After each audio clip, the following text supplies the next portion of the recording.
Okay, one of the HL extension topics is this topic of trade creation and trade diversion. And essentially it's asking the question of, does economic integration always result in more efficient use of the world's resources? And again, we're simply evaluating. We make lots of arguments in economics, but we have to be able to question whether those arguments are always valid. So to get us started, let's think about these three questions. So I want you to put this on pause and just think about what your responses to these three questions might be. So for number one, the most basic economic argument is that we're going to use comparative advantage better, and that kind of gets to this idea of more efficient use of the world's resources. But we'll see that that's not always going to be true. Just because we're integrating more doesn't mean that we're actually making better use of comparative advantage. Secondly, if you think about the two words, and we bring in some outside connotation, if you think about the word diversion, oftentimes it's used in sort of a negative sense. You might divert traffic to make traffic go somewhere else. You're not really lessening the traffic, but you're just changing where it's at. Same with water. I think, if you create a diversion, you're getting someone's attention to go somewhere else, but you're not really creating anything new there. And again, creation is something new. So we really want to focus on trade creation as the positive that we're looking for. And if it's only going to be trade diversion, then there's no real economic benefit. Okay, then finally, if you look at the goal of removing tariffs, the idea is you want to get back towards free trade. So a tariff is a step away from free trade. Therefore, removing it would be a step towards free trade. When we look at the diagrams, what we need to understand is that we're moving from having a tariff back to not having a tariff in our example.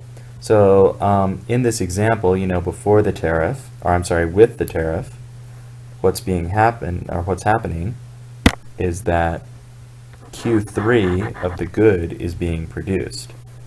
Okay? So any production beyond Q3, that is, any production that moves to the right, is going to represent trade creation or new creation of this product. So when the tariff is removed, that's going to be exactly what happens. Because of the lower price, we will see the supply curve and demand curve shift down or slide down the demand curve, and we'll get over here to Q4. So again, like I just said, new trade has been created. We could talk about a couple of things here. We could talk about this triangle over here to the left being a triangle of reclaimed world efficiency. Those products are no longer being made by the least efficient or less efficient provider.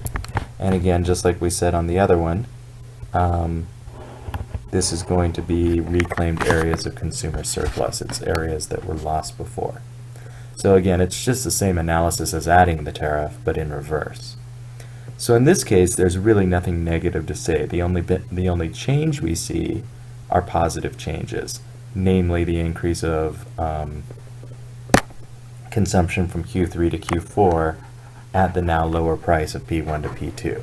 So again, in this case, we see just trade creation, and we really see it there and there. So the point is, down here on the axis, we're seeing new trade. So that's a good thing. However, one of our skills in economics is to question our findings and see if they really make sense. So we could look at this in a different way. And we could say with the same situation, which I didn't really give before, but the U.S., once they joined NAFTA, most of the televisions that they bought began to be made in Mexico. Well, you can see on the diagram what I've done. I've actually taken S World and broken it into S Mexico and S Guatemala.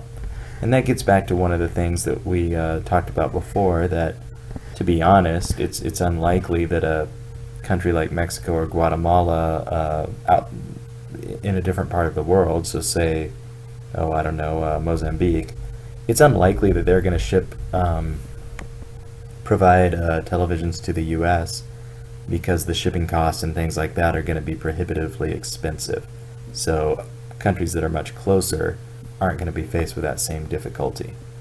So now what we're seeing is that if you compare the two, if you look at Mexico and Guatemala, we see actually that Mexico is not quite as efficient at producing the televisions as Guatemala is. That is, their supply curve lies above Guatemala's. So if the US enters into a free trade agreement with only Mexico and not Guatemala, well, now we have a different situation.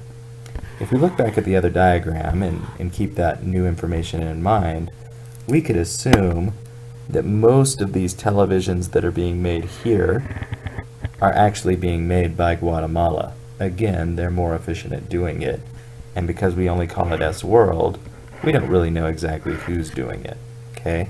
Likewise, without the tariff, we could assume that most of these are going to be being produced by Guatemala, except for one problem. Guatemala is not part of NAFTA. So that's essentially what we're getting at with this diagram over here. So let's break it into a few more pieces. So if when we look with the tariff, Q3 to Q4 is being produced by Guatemala. So, okay, fine, right? So the quantity between Q1 and Q3 is being produced by a less efficient producer, that is, the United States, along this part of their supply curve.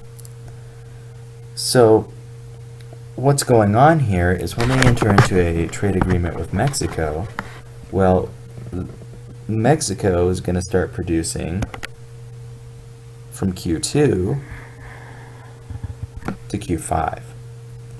And now what's happening is, yeah, we're not getting the inefficient production from Q2 to Q3 by the United States here that we were seeing before, but we are getting less efficient production by Mexico from Q3 to Q4 than the production that was happening from Q3 to Q4 by Guatemala before.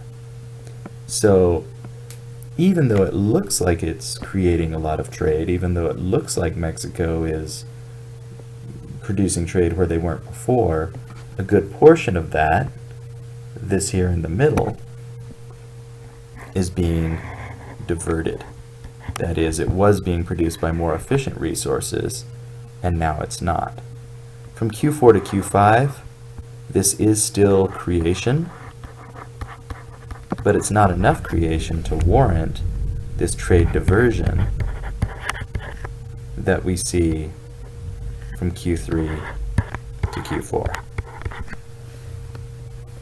Okay, so this is kind of, a wolf in sheep's clothing. It looks like one thing, it looks like a good thing, but in fact it can be a negative thing, especially for Guatemala.